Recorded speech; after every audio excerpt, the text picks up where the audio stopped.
Hi everyone, my name is Michelle Caira and this is episode 3 of the Female Founders Fundraise Diary. So a little vlog that I'm doing, partly to keep myself accountable and also just to track how easy or how tough it is to actually raise funds as a female founder.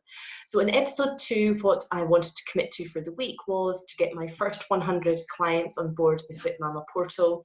And the second thing was to make sure my data room was clean, tidy, organised and ready to just hit share with anybody who got in touch and who was interested.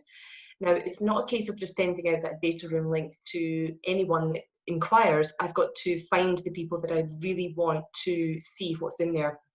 So there's quite a lot of research that I've been doing in the last week with regard to funds that are out there, business angels, lower end of the VC chain, so people who are VCs but borderline business angels, which is the route I would prefer to go down. So let's talk about, first of all, the first 100 clients. I went through my nearest and dearest on WhatsApp and I sent everybody a voice message and said, listen, I really need some help here. I'm looking to build the platform and I need to prove that this is actually a desired product. So is it usable? Do people want to actually visit the fitmama portal? From there, I managed to gain about 14 clients. So we went from around 73, of which I'm probably 3 of those because I have different accounts set up for testing purposes. So I'm about 3 of those accounts, but it went from 73 to 87. So we took on board 14 new clients in the space of 1 week, which I think is fairly good considering it took us an age to get to 73 or 70, give or take my fake accounts or test accounts. So we're sitting at 87. Obviously, I've still got 13 to get, and I really want to get Fit Papas on board because Fit Papas will start to build that club that I've created for the dads. And it's really important for me to do that so that I can then really focus on the diversity and inclusion part, and also to make sure that we are a fitness, health and wellness platform that does then start to appeal to parents.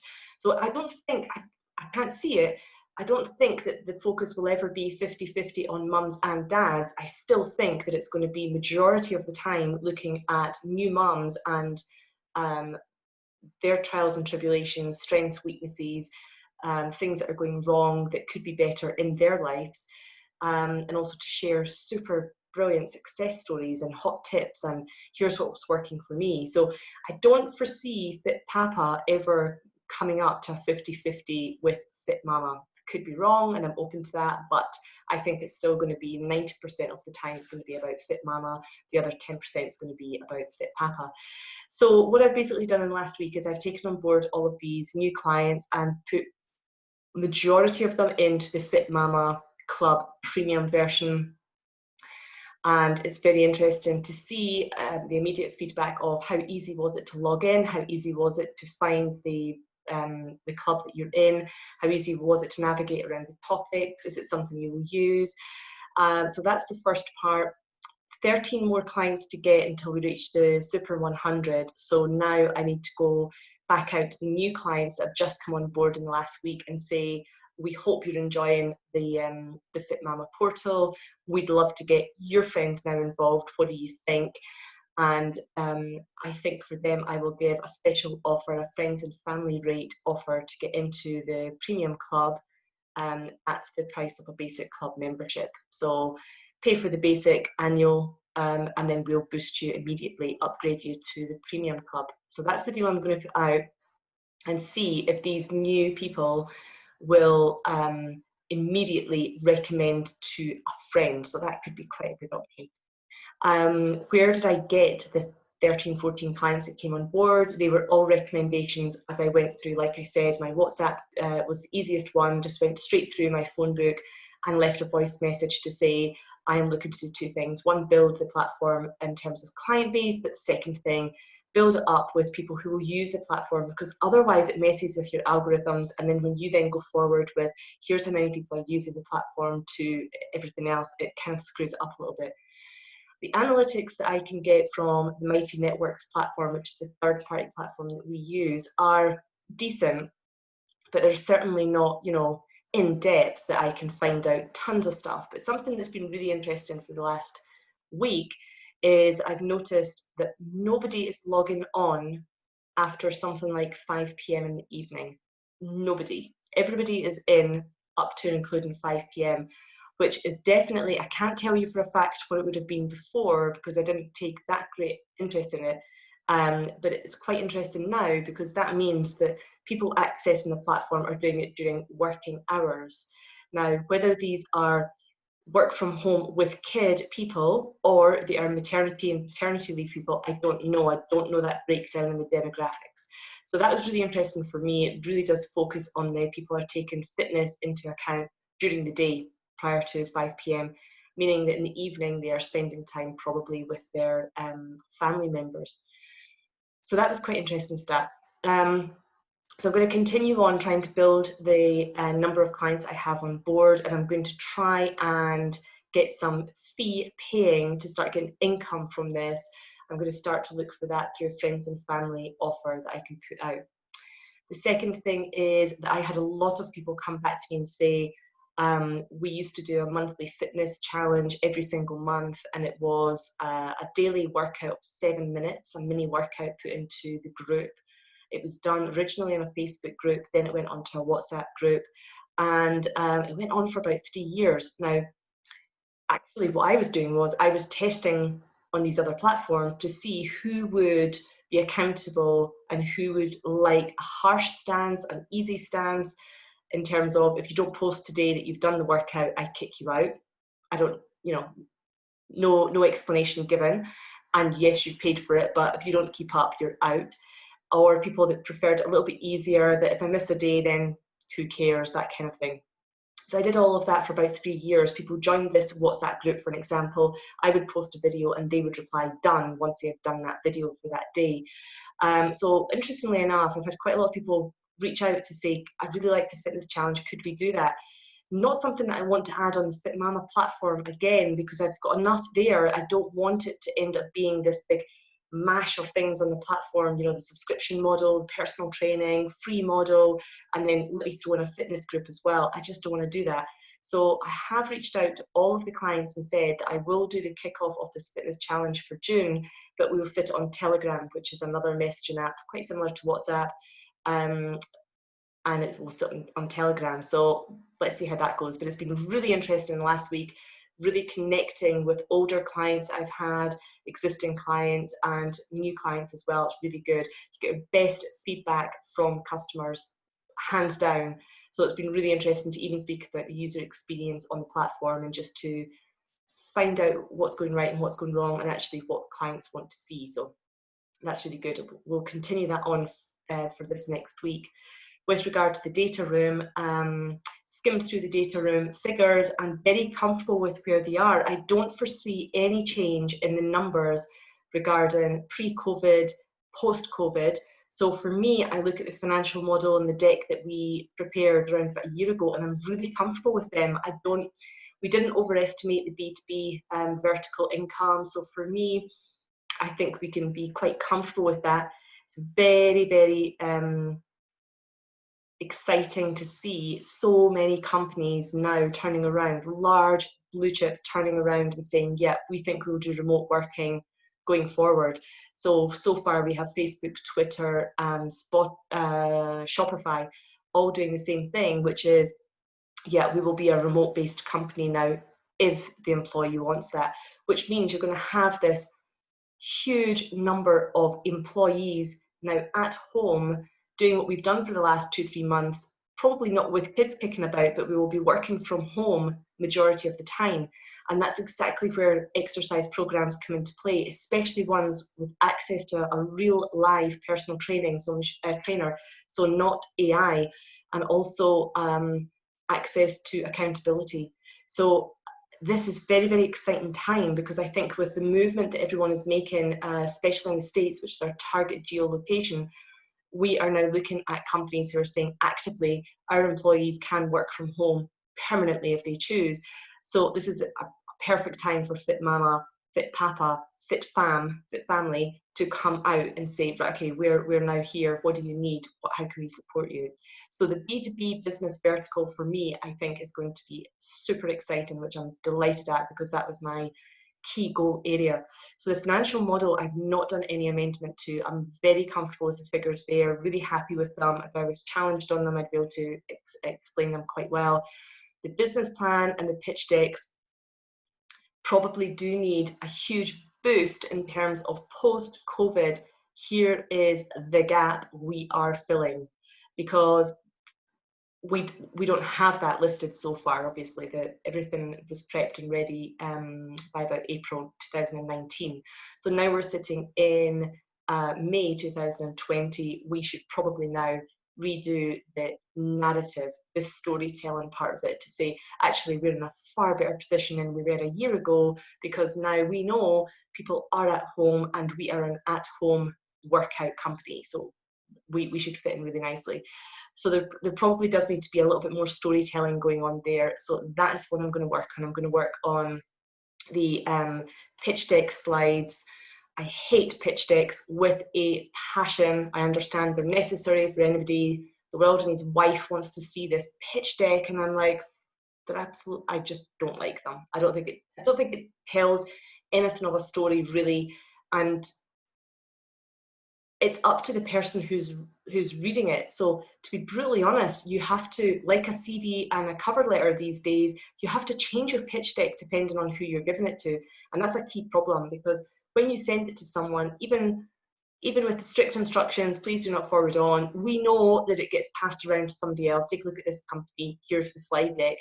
So when that gets sent on, you don't know then who's reading that. The most perfect potential investor that I could think of would be a parent with disposable income who says, yep, I've got 3 grand, 4 grand, 10 grand I'd like to invest, and I'd like to become an advisor of that. I'd like to go on the advisory board. I'd like to be a contributor. I'd like to give you heads up on what I think the company needs. So for me, that's super easy. The parent will get fitmama immediately. An investor who has no children, no access to children, no desire to look at the difficulties that a mum has returning to the workplace, especially in the United States where maternity leave is so bad, that person won't get it. So if they happen to get a hold of a pitch deck that has been tailored for a parent, they won't get that pitch deck.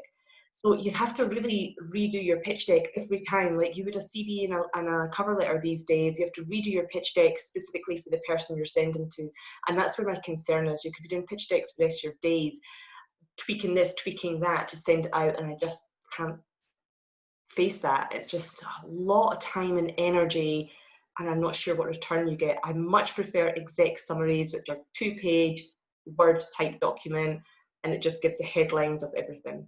And a lot of people say, I had it mansplained to me on Twitter, because myself and another female entrepreneur, we both said we didn't like pitch decks, and this guy started to mansplain to us, and it was just horrendous, because behind the scenes we were private messaging each other, me and the other female, to say, is this guy seriously going to mansplain what a pitch deck is? And yeah, he did. This is why we need a pitch deck. This is why we like it. And we thought, oh, here we go. It's just, anyway, moving on. So for me, an exec summary is a little bit better, because you can tell the story in a narrative, taking up 2 pages max, and you can then tweak that, or you can send a 1-page diagram pitch with that. And I think that for me, that works really, really well. So I'm going to stick to that format. Now, in terms of updating that, so obviously the post-COVID part is really critical, because we have all of a sudden a lot of companies, a lot of people globally who are saying, yeah, I'm working out at home. And interestingly enough, I had a client from quite some time ago who was postpartum, returned back to the workplace. So fitmama just didn't fit for her anymore, because at lunchtime she wanted to do other activities like team sports or go to the local gym to get her workout done during lunch hours.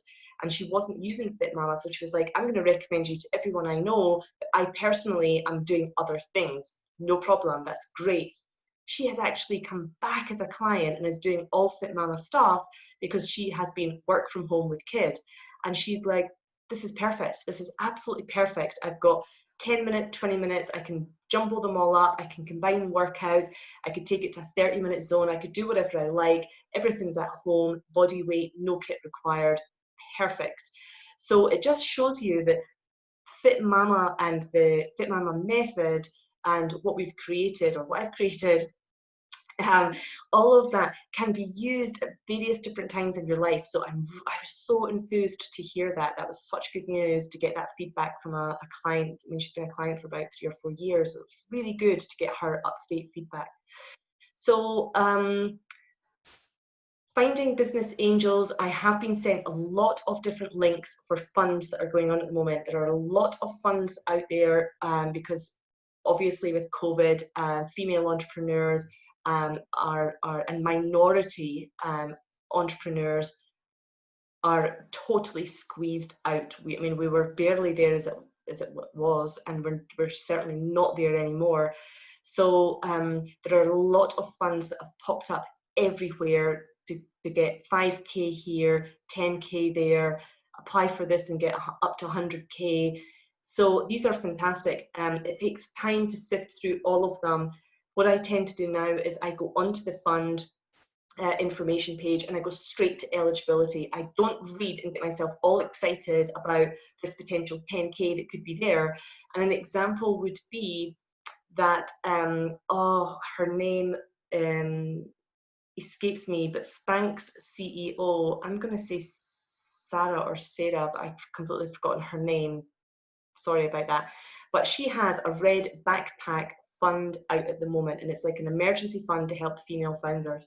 Looks fantastic, and I love her business, even though I don't recall her name. That's so bad, I'm going to have to Google it.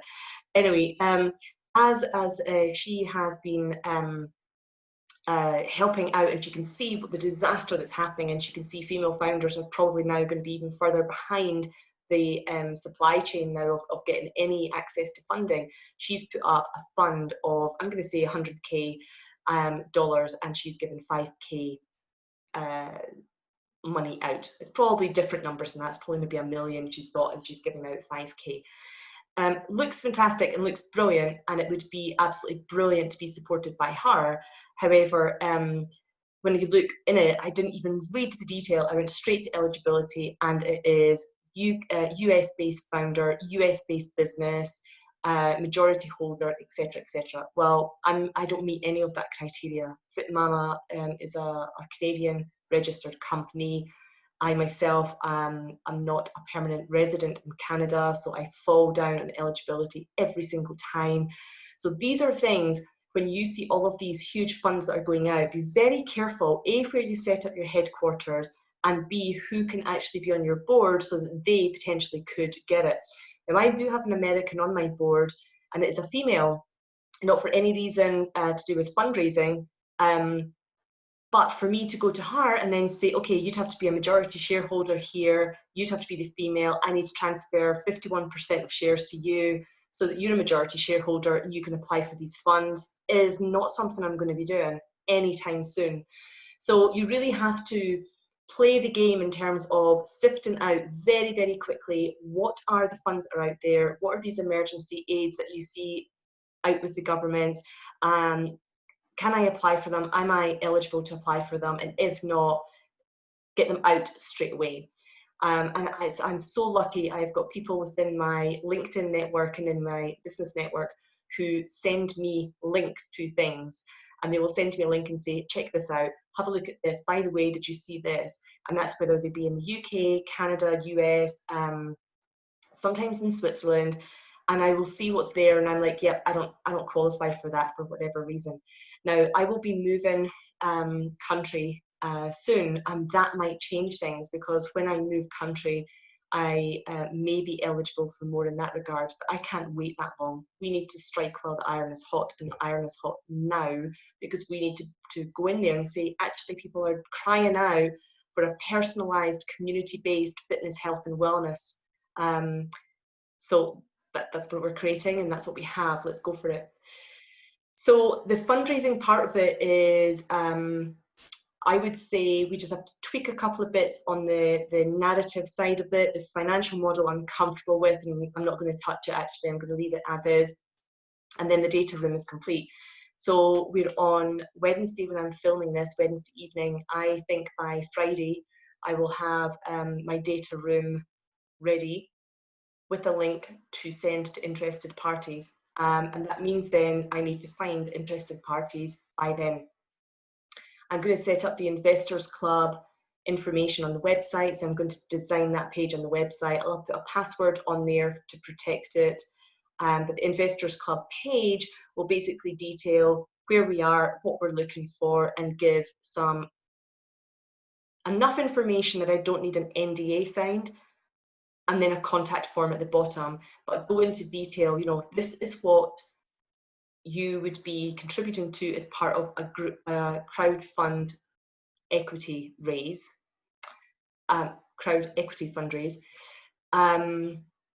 Or if you were a business angel, this is what it would look like. So I think that's the best way of doing it. It saves sending everything via email back and forward. But that's my initial chat at the moment.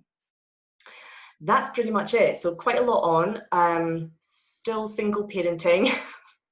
Schools are back full-time this week, and I'm still obviously doing work online with clients as well. So Zoom sessions with clients.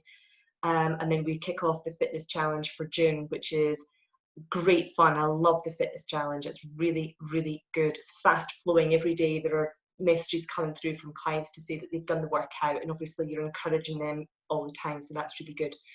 So we need to, in the next week, the challenge will be to get up to the 100 clients, get some of those as paying clients. And the second bit is to do the narrative base to include COVID into the data room documents, and to start sending out that link to potential investors. And that's it. Any questions? Let me know.